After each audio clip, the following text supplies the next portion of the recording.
अस्सलाम वालेकुम। Army chief की मौजूदगी में ख्वाजा आसफ सैफर लेकर असम्बली पहुंच गए। ऐसी तकरीर कर डाली जो आज तक किसी सियासतदान की जुर्रत भी ना हुई। सैफर एक बहाना था, इमरान खान निशाना था। शहबाज शरीफ साहब, उतना जुल्म करो कल को जितना बर्दाश्त कर सको। अगर मरियम नवाज किसी की बेटी थी तो आज अलीमा खान भी किसी की बेटी है। बुशरा बेगम को सियासी इंतकाम का निशाना बनाने वालों का साथ नहीं दे सकता। हमारा सियासी इख्तलाफ हो सकता है, मगर हम सियासत में इतने नीचे गिर चुके हैं कि अब हमारा वापस आना मुश्किल। ख्वाजा आसफ ने अपनी हुकूमत पर तनकीद के तीर चलाकर तारीख रकम कर दी। आइए नाजरीन, पहले ये जबरदस्त और सनसनीखेज वीडियो देखते हैं, फिर इस पर बात करेंगे। चैनल को सब्सक्राइब लाजमी कर लें और बेल आइकन को भी प्रेस कर लें। ये आपकी मोहब्बत और प्यार है और आपकी मोहब्बत और प्यार का शुक्रगुजार। मेरे वालिद साहब ने सुनाओ कंटिन्यूटी तो पहला स्पेलिंग ही दस छड़ मुझे जड़ा है।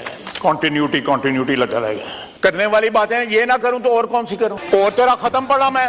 जितने वर्दी वालों के गिट्टे उसने पकड़े हैं, जितना वो उसने जो है जूते चाटे हैं, शायद ही किसी लीडर ने इतने जूते चाटे हों। और जनरल बाजवा तो आपका बाप था, साथ हंसता है, साथ यूं करता है, खुश होता है, खुश होंगे ने बाप ना लगे। मैं तो उन्होंने करना अज भी कटना है। हुक्म तो हो गया, वाइंड अप कर लेने। मैं बिल्कुल पतरीए, मैं उन्हें वाइंड अप करने। उन्हें तू हुक्म कर दे, मैं उन्हें वाइंड अप कर। ताबेदार तेरे अब्बे दे भी ताबेदार, तेरे चेयर को एड्रेस करें ख्वाजा साहब। चेयर एनू बहुती तो मर्चियां लगदी पई, पता नहीं एनू की गल है। चेक करो जरा यार थोड़ा सा। अब मैं तेन जानना हैगा पतरीए, मैं तेन जानना हैगा यार। मेरिया पुरानियां ही सुन लवो, पुरानी सुन। तेरे वालिद साहब ने सुनाओ। तो जनाब डिप्टी स्पीकर,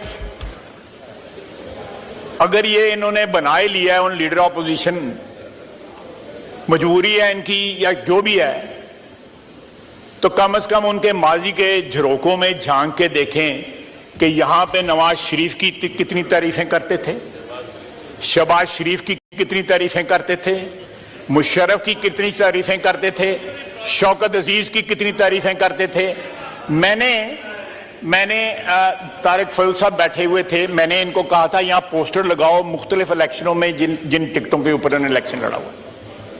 बैट पे इलेक्शन, साइकिल पे इलेक्शन, साइकिल जरा लफ्ज मुनासिब नहीं है। दूसरा जो है वो तीर पे इलेक्शन, फिर जो है तीर पे लड़ा हुआ या नहीं लड़ा हुआ, और उसके बाद शेर पे इलेक्शन। सर ये पूरी कतार जो है आगे पीछे सारी, मैं सबको जानता हूं, इनके बुजुर्गों को जानता हूं। इन्होंने अपनी तकरीर में अपने वालिद साहब मोहतरम का ऑर्डर इन द हाउस, अपने वालिद साहब मोहतरम का जो है रेफरेंस दिया कि वो स्पीकर थे यहाँ पे। जनाबे डिप्टी स्पीकर वो यहाँ पे PMLN के स्पीकर थे। उनको स्पीकर जो है मियां नवाज शरीफ ने बनाया हुआ था। मियां नवाज शरीफ ने उनको स्पीकर बनाया। वो यहाँ पे लीडर ऑफ अपोजिशन थे, वो भी मियां नवाज शरीफ ने उनको बनाया। जनाबे स्पीकर, इस मुल्क की तारीख में वन मैन वन वोट जो है उसका हक पाकिस्तान की आवाम से जो है अयूब खान ने छीना था, और बेसिक डेमोक्रेसी जो है उसने इंट्रोड्यूस की थी। 70-75 हजार बंदों का इलेक्टोरल कॉलेज बनाया था, और करोड़ों लोगों को जो है वोट के हक से महरूम कर दिया गया था। ये तारीख है। मैं जरा तारीख दुरुस्त कर दूं कि ये तारीख पहले क्या कहते थे। इसी फ्लोर पे अभी भी इस हॉल में इनकी आवाजों की जो ये मक्खन लगाते थे, जो चमचागिरी करते थे, वो सारी आवाजें आज भी गूंज रही हैं। यहां पे ओन चौधरी साहब बैठे हुए हैं। उन्होंने कल टीवी पे कहा है कि इमरान खान को हम डिक्की में छुपा के जनरल एजाज अमजद के घर लेके गए, जहां पे जनरल बाजवा के साथ उनकी मुलाकात हुई। डिक्की में छुपा के लेके गया। कहां गए ओन चौधरी साहब? वो ओन चौधरी साहब बैठे हुए हैं। और जनरल एजाज अमजद के घर जो सुसर हैं जनरल बाजवा के, इन्होंने कहा सिर्फ उनको गिट्टों को हाथ नहीं लगाए, बाकी सारे तरले किए उनके। यार ये असलियत है आपके लीडर की, थोड़ा सा फेस करो। आप तो मुशर्रफ के साथ भी थे, ऐथे खलोगे राला पांदे हो, मुशर्रफ दे नाल भी सो तुसी। ये सारे के सारे जो है अब ट्रैक बदलने की कोशिश कर रहे हैं। अब जिस तरह अहमद चौधरी ने कहा कि जिस तरह बाजवा साहब के गिट्टे पकड़ने की कोशिश करते रहे, अब किसी और के गिट्टे पकड़ने की कोशिश कर रहे हैं। जो उसने 1 साल जो है कहीं है, और जो जाके ताहयात जो है एक्सटेंशन ऑफर की जनरल बाजवा को प्रेसिडेंसी के अंदर, वो भूल गए हैं। ये इकोनॉमी जो हमें मिली है, ये हमने इनहेरिट किया है। हमने ये इकोनॉमी इनहेरिट की और इंशाअल्लाह ताला हम इस इकोनॉमी को टर्न अराउंड करेंगे, इसको बेहतर बनाएंगे, इस महंगाई को खत्म करेंगे, आम आदमी की जिंदगी जो है उसमें आसानियां पैदा करेंगे, बिजली सस्ती होगी इंशाअल्लाह ताला। लेकिन 4 साल का जो मलबा छोड़ के गए हैं, गंद गार्बेज छोड़ के गए हैं, उसको भी तो साफ करना है हमने। उसको कौन साफ करेगा? एक अचीवमेंट बता दें, एक अचीवमेंट, एक घर बनाया हो, एक नौकरी दी हो, $1 बिलियन, $200 बिलियन है, $1 बिलियन भी लाए हो, वो ये बता दें कहां गए?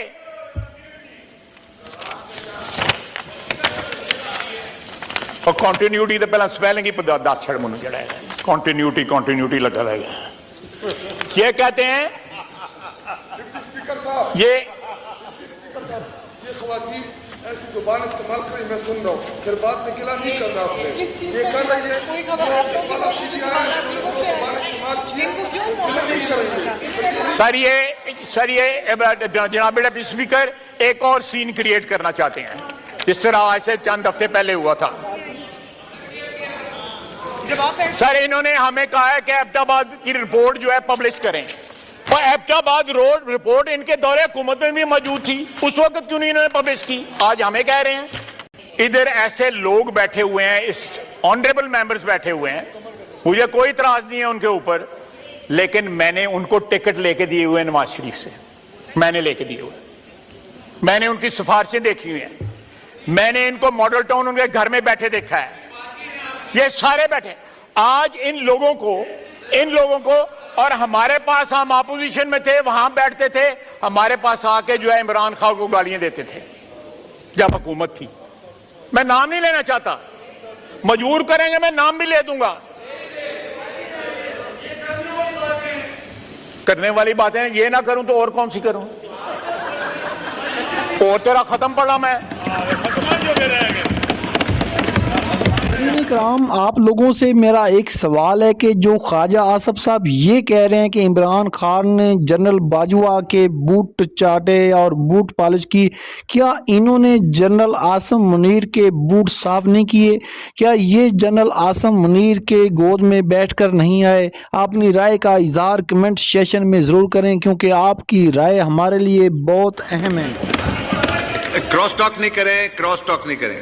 देखें, मैं सिर्फ ये बातें इसलिए कर रहा हूं जनाबे डिप्टी स्पीकर, कि हम लोगों को अपने माजी को सामने रख के यहां पे तकरीरें करनी चाहिए और दावे करने चाहिए। जितने वर्दी वालों के गिट्टे उसने पकड़े हैं, जितना वो उसने जो है जूते चाटे हैं, शायद ही किसी लीडर ने इतने जूते चाटे हों।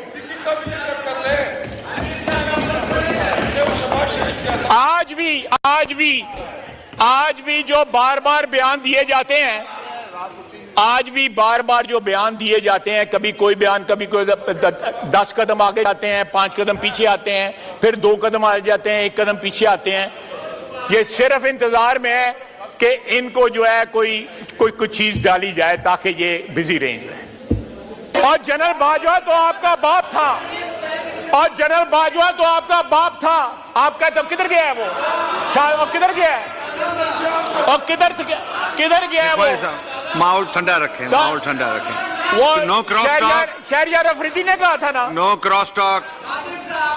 साहब, शहरियार अफरीदी ने कहा था ना कि हमारा बाप है। साथ हंसता है, साथ यूं करता है,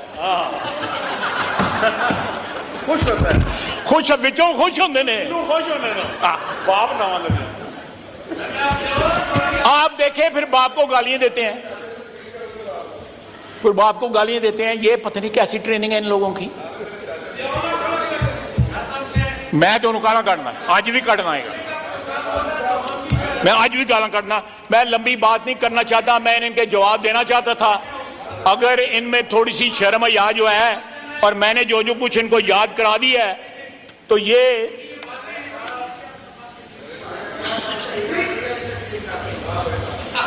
मैं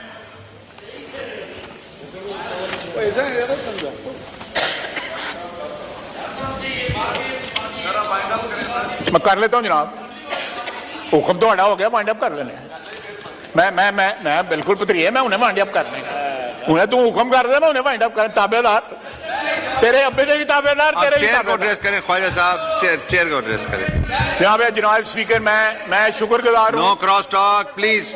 मैं शुक्रगुजार हूं कि इन लोगों ने हस्बे दस्तूर उतना शोर नहीं मचाया जितना ये मचाते हैं, और कुछ तहम्मुल के साथ जो है मेरी तकरीर उन्हें सुनी है।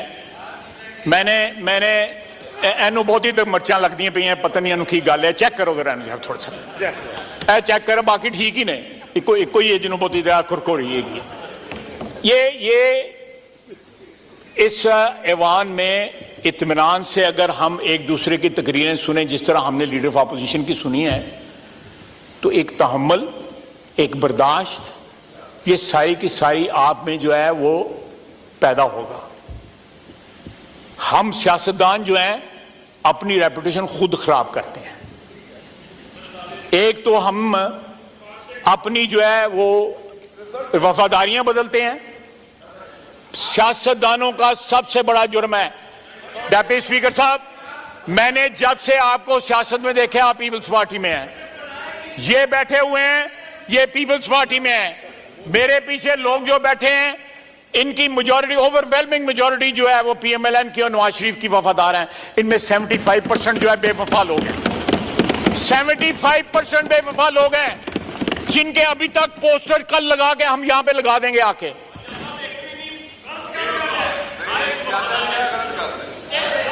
हुन वफादार हो तो पता नहीं कितनी देर वफादार रहना जे।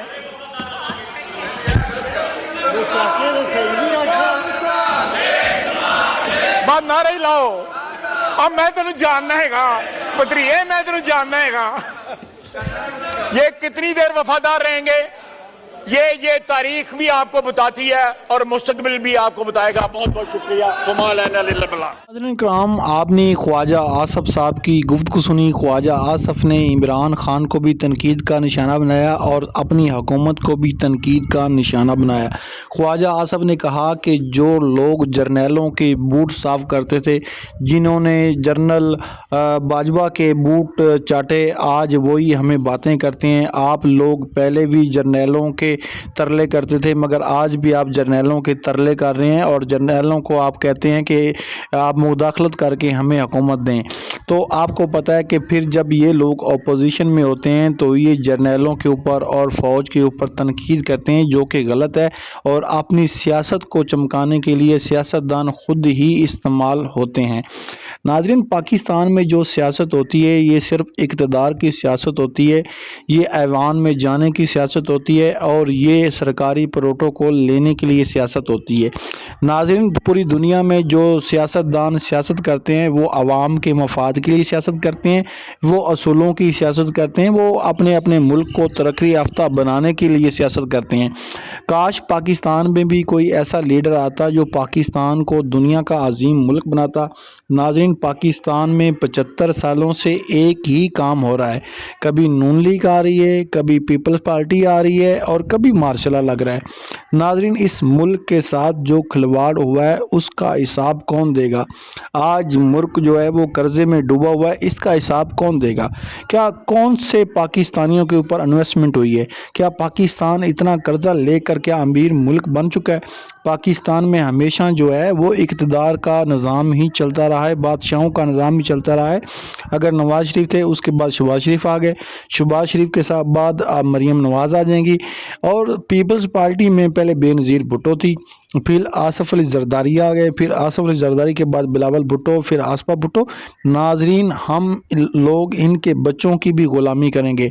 पाकिस्तान कौम जो है ये काफ़ी समझदार हैं, मगर नाज़रीन हम एक बिरयानी की प्लेट खाकर अपना वोट ज़ाया कर देते हैं। हम लोग उन लोगों को दोबारा इक़्तिदार में पहुंचा देते हैं जिन्होंने पिछले टेन्योर में हमारे लिए कुछ भी नहीं किया होता। नाज़रीन 5 साल किसी भी जमात को मौका देना चाहिए। अगर वो जमात परफॉर्म ना कर सके, आवाम की तवक्कुआत पर पूरा ना उतर सके, तो उस जमात को छोड़ दें, चाहे उसमें इमरान खान हो, चाहे उसमें नवाज शरीफ हो और चाहे उसमें शहबाज शरीफ, जरदारी, कोई भी हो। नाज़रीन हमने शख्सियत को वोट नहीं देना, हमने वोट देना है पाकिस्तान को, पाकिस्तान की तरक्की को, पाकिस्तान की खुशहाली को वोट देना है। नाज़रीन आज भी पाकिस्तान की आवाम गुर्बत की चक्की में पिस रही है। पाकिस्तान में कोई नौजवान अगर तो तालीम हासिल करता नहीं, अगर कर ले तो वो बाहर के मुल्क चला जाता है। नाज़रीन ये बदकिस्मती से ये कहना पड़ता है कि पाकिस्तान में वो सहूलियात नहीं है जो होनी चाहिए। नाज़रीन दुआए अल्लाह ताला पाकिस्तान को एक ऐसा लीडर दे जो पाकिस्तान को दुनिया का अजीम मुल्क बनाए। अगर आपको ये वीडियो अच्छी लगी तो वीडियो को लाइक भी कर दें, चैनल को सब्सक्राइब कर लें और बेल आइकन को भी प्रेस कर लें। मिलते हैं एक न्यू वीडियो में, तब तक अपने मेज़बान को इजाज़त दीजिए। अल्लाह हाफिज़।